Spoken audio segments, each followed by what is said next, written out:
नमस्कार, मेरा नाम है अमिताभ और दृष्टि पीसीएस की धरोहर उत्तर प्रदेश श्रृंखला में एक बार फिर से आपका स्वागत है।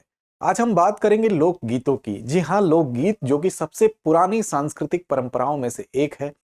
आम जनता के जीवन की जहां एक और वो अभिव्यक्ति है, वहीं उसको संस्कृति का प्रतिबिंब भी माना जाता है। सांस्कृतिक जीवन की अद्वितीय तथ्यों में से एक है लोकगीत। तो आज हम उत्तर प्रदेश के कुछ विशेष लोकगीतों की चर्चा आपके सामने करेंगे। कुछ लोकगीतों की चर्चा को हम थोड़ा विस्तार देंगे और कुछ को सिर्फ परिचयात्मक लहजे में आपके सामने प्रस्तुत करेंगे। ये वो लोकगीत हैं जो परीक्षा के दृष्टिकोण से महत्वपूर्ण है। तो आइए शुरू करते हैं आज की चर्चा। सबसे पहले हम बात करते हैं लोकगीतों की अगर, तो उत्तर प्रदेश के अलग अलग खंडों में जो सामाजिक या सांस्कृतिक परंपराएं हैं, उसको स्थानीयता के आधार पर लोकगीतों में विभाजित किया गया। लोकगीतों के माध्यम से स्थानीय संस्कृति की अभिव्यक्ति होती रहती है। अब इन्हीं स्थानीय सांस्कृतिक रंगों से रंगे हुए लोकगीत अलग अलग हिस्सों में गाए जाते हैं। अगर बात करें तो जो पश्चिमी हिस्सा है, अर्थात जो ब्रज का हिस्सा है, वहां पर कई लोकगीत प्रचलित हैं। उसमें से रसिया, रासलीला, होरी और हवेली नाम के लोकगीत वहां पर गाए जाते हैं। वैसे ही पूर्वांचल की अगर बात कर लें, कजरी, फाग, बिरहा और चैती, पूर्वांचल अर्थात जो पूर्वी हिस्सा है, यहां पर आप देख सकते हैं। वैसे ही अवध, अवध अर्थात जो बीच का हिस्सा है, जो हृदय है, वहां पर अगर आप देखें तो लोकगीतों के रूप में सोहर, नकटा और संस्कार गीत जैसे लोकगीत वहां पर प्रचलित हैं। इसी तरह अगर बुंदेलखंड की बात करें तो बुंदेलखंड ये एरिया है जो कि मध्य प्रदेश से जिसकी सीमाएं लग रही हैं। मध्य प्रदेश से सीमाएं इधर भी लगती हैं, लेकिन बुंदेलखंड में यही एरिया आता है। यहां पर अगर आप देखें तो आल्हा, ईसुरी, फाग और हरदौल नाम के लोकगीत यहां पर गाए जाते हैं। इसी तरह से कुछ ऐसे भी लोकगीत हैं जिसका संबंध किसी विशेष क्षेत्र से तो नहीं है, क्योंकि वो हर क्षेत्रों में गाए जाते हैं, लेकिन वो साधु संतों की परंपराएं हैं, उनके द्वारा ये लोकगीत गाए जाते हैं। कुछ ऐसे लोकगीत हैं, जैसे अगर निर्गुण की बात करें तो ये दार्शनिकता लिए हुए लोकगीत होते हैं। तो ये हमारे यहाँ के साधु संतों में द्वारा प्रचलित है। इसी में एक लोकगीत की श्रेणी पचरा की भी आती है, तो ये आप याद रखेंगे। अब अगर अगले लोकगीत पर हम चले, जो हमारा कजरी है, जो कि परीक्षाओं में बार बार पूछा जाता है। कजरी की अगर बात करें तो बेसिकली इसकी जो उत्पत्ति है वो एक विशेष जनपद से मानी जाती है। इसका गढ़ जो माना जाता है वो मिर्जापुर है। लेकिन आप जानते हैं कि एक संस्कृति को सीमाओं की परिधि में बांधना थोड़ा मुश्किल है। होता क्या है कि जैसे मान लीजिए मिर्जापुर का एक क्षेत्र है, लेकिन इसके जो सीमावर्ती स्थान है, वहां पर इसके पास के जिलों में भी ये संस्कृति का समन्वय दिखाई देगा, क्योंकि संस्कृति एक ऐसी चीज है जिसको बाउंड्री के हिसाब से आप नहीं डिवाइड कर सकते हैं। ठीक उसी तरह से जैसे मध्य प्रदेश के सीमावर्ती जिले जो यूपी के होंगे, वहां पर कुछ मध्य प्रदेश की संस्कृति देखी जा सकती है, या मध्य प्रदेश के जिलों में उत्तर प्रदेश की संस्कृति देखी जा सकती है। तो सांस्कृतिक समन्वय एक आम प्रचलन है, एक स्वाभाविक प्रतिक्रिया है, तो ये यहां पर होता है। कजरी की अगर बात करें तो ये लोकगीत, इसका प्रयोग सामान्यतः कब होता है? तो होता यह है कि जब अपने प्रेमी के लिए एक युवती की लालसा का वर्णन करना होता है, तो इस लोकगीत को गाया जाता है। विशेष रूप से वर्षा ऋतु से इसका संबंध होता है। और आप देखेंगे इसके समीपवर्ती जो भी जिले हैं मिर्जापुर के, चाहे वो वाराणसी हो या प्रयागराज, पूर्वांचल के इन जिलों में कजरी का प्रचलन हमको देखने को मिलता है। अगले अगर हम लोकगीत पर चलें तो बिरहा। बिरहा एक ऐसा लोकगीत है जो पूर्वांचल और उसके समीपवर्ती प्रदेश, अगर बिहार में भी बात करें तो ये काफी प्रचलित है। बिरहा, जैसा कि नाम से ही स्पष्ट है कि विरह से संबंधित है, वियोग से संबंधित है। लेकिन इसमें विरह और वियोग तो इसका शाब्दिक अर्थ जरूर विरह से निकलता है, लेकिन वास्तव में जो सामाजिक मुद्दे होते हैं उसको बहुत चुटीले अंदाज में प्रस्तुत करने की भोजपुरी भाषा में ये एक विधा है लोकगीत की, जो काफी प्रचलित है। प्रचलन का कारण यह भी है, विदेशों तक इसके फैलने का कारण यह भी है कि एक समय जब गिरमिटिया लोग विदेशों में कमाने गए, सश्रम वहां पर पहुंचे, तो मॉरिशस, सूरीनाम, त्रिनिदाद टोबैगो जैसे देशों में ये बिहार के लोग या पूर्वांचल के लोग जब वहां पहुंचे, तो साथ साथ अपनी लोक सांस्कृतिक परंपरा के तहत इन लोक गीतों को भी एक वैश्विक समुदाय तक पहुंचाने का इन्होंने काम किया। यही कारण है कि इसका प्रचलन विशेष रूप से पूर्वांचल के सीमावर्ती जिले जो हैं वहां पर तो है ही, बिहार में भी है और साथ साथ विदेशों में भी देखने को मिलता है। इसमें कुछ नाम है, अगर इसके बिरहा के जनक के रूप में आप देखें तो इसमें गाजीपुर जनपद पड़ता है पूर्वांचल में, वहां के बिहारी लाल यादव हैं, उनको इसके जनक के रूप में माना जाता है कि इन्होंने इसको प्रचलित करने का काम किया। कई बिरहा के गायक भी हुए हैं, वो आप सर्च कर सकते हैं, देख सकते हैं। इसके अलावा अगर बात करें तो चैती, चैती एक ऐसा लोकगीत है, जैसा कि इसके शाब्दिक अर्थ से ही, नाम से ही आप अंदाजा लगा सकते हैं कि चैत्र महीने में गाया जाने वाला गीत है।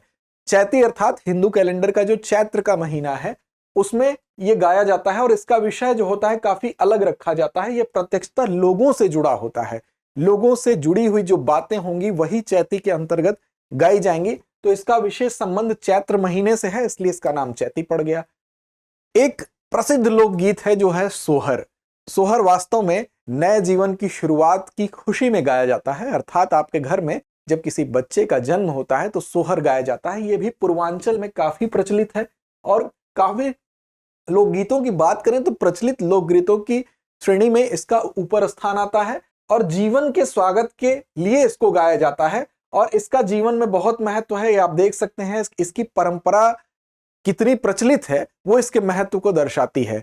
तो ये आप देख सकते हैं सामान्य रूप से बच्चे के जन्म पर गाया जाता है। इसके अलावा एक लोकगीत है जिसको फगुआ कहते हैं, फाल्गुन महीने में यह गाया जाता है। बेसिकली ये ऋतु गीत है और फाल्गुन पूर्णिमा से इसकी शुरुआत होती है और चैत्र पूर्णिमा तक इसको गाया जाता है। अर्थात ये पूरा जो समय है इस महीने के लिए विशेष ऋतु में गाया जाने वाला यह गीत है, इसीलिए इसको क्षेत्रीय देशज भाषा में फगुआ कहा जाता है। बेसिकली फाल्गुन महीने से इसका तादात्म्य होने के कारण इन गीतों में क्या होता है, तो इस समय फाल्गुन महीने में जो प्रेम होता है, प्रेम की अनुभूति की अभिव्यक्ति की जाती है, इसीलिए ये गीत मस्ती से भरे गीत होते हैं और पूरे महीने में गाया जाता है। इस तरह से एक रसिया गीत है जिसका संबंध ब्रजभूमि से है। ब्रजभूमि में भगवान कृष्ण की जो उपासना होती है उनके विभिन्न तरीकों से की जाती है और उसी की अभिव्यक्ति इस लोकगीत के माध्यम से होती है। इसमें आध्यात्मिक, भौतिक, भक्ति भावों को प्रदर्शित किया जाता है। ये तीनों ही भाव आपको इन गीतों के माध्यम से दिखाई देंगे। इसके अलावा एक गीत है पचरा, जो आपको बताया गया कि दो गीत ऐसे आपको बताया गया जैसे निर्गुण और पचरा। तो पचरा की अगर बात करें तो ये देवी गीत होता है जो साधु संतों के द्वारा गाया जाता है और विशेष रूप से मां दुर्गा की उपासना के लिए लोक भाषा में नवरात्रि में इसका महत्व बहुत बढ़ जाता है। तो नवरात्रि में लोक भाषा में गाया जाने वाला पचरा एक काफी प्रचलित गीत है और इसका विशेष महत्व होता है। इसके अलावा आपने देखा होगा कि विवाह के अवसर पर गांव की जो महिलाएं होती हैं वो आज भी गीत गाती हैं, उसको हम विवाह गीत कहते हैं और ये हमारी एक पुरानी सांस्कृतिक परंपरा है जो चली आ रही है।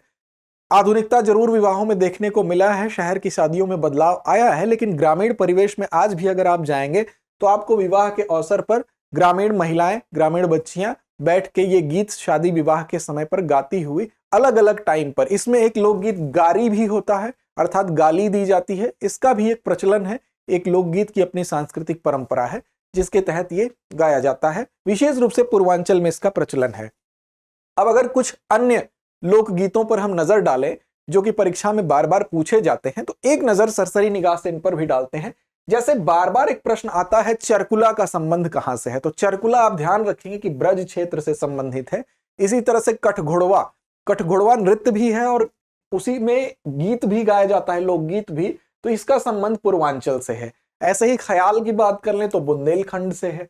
रास नृत्य नाम से ही स्पष्ट है, रास लीला, रास नृत्य इस प्रकार के जो श्री कृष्ण भगवान से संबंधित है, तो ब्रज क्षेत्र श्री कृष्ण भगवान से संबंधित है, तो वहां से इसका संबंध है। झूला नृत्य भी ब्रज क्षेत्र से संबंधित है। धोबिया, धोबिया भी काफी पूछा जाता है। धोबिया पूर्वांचल से संबंधित है, विशेष रूप से जो धोबी समुदाय है उन लोगों में इसका प्रचलन है, इस लोकगीत का प्रचलन है विशेष रूप से।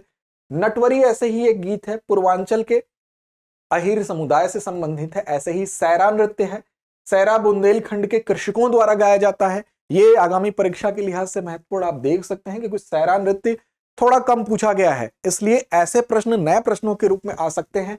धुरिया की अगर बात करें तो बुंदेलखंड के प्रजापति समुदाय द्वारा धुरिया नृत्य जो है उनमें प्रचलन है इसका, ये लोकगीत है। इसके अलावा राई, राई की अगर बात करें तो बुंदेलखंड की महिलाओं द्वारा गाया जाता है। हमें यह भी ध्यान रखना होगा कि किसमें ज्यादा प्रचलन है, किसके माध्यम से ये लोकगीत बाहर आते हैं, समाज में गाए जाते हैं।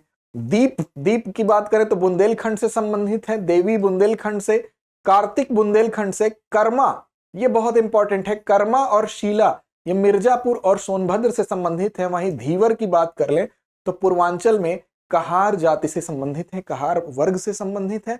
कलाबाजी की बात कर लें तो अवध क्षेत्र का ये नृत्य है। तो ये अन्य कुछ नृत्य हैं जिन पर एक नजर डाली गई, जिसको आप कंठस्थ रखेंगे तो आपको आपकी आगामी परीक्षा में ये काम कर देगा। आगे अगर हम देखें तो हमारी परिपाटी एक अभ्यास प्रश्न की होती है, तो आइए आज के अभ्यास प्रश्न की तरफ चलते हैं। कजरी का संबंध निम्न में से किस जनपद से है? आपको इसका जवाब कमेंट बॉक्स में देना है। ऑप्शन है मथुरा, आगरा, मिर्जापुर या पीलीभीत। तो मुझे उम्मीद ही नहीं, विश्वास है कि आप सही जवाब देंगे। लड़ते रहें, अपने लक्ष्य की ओर बढ़ते रहें। धन्यवाद।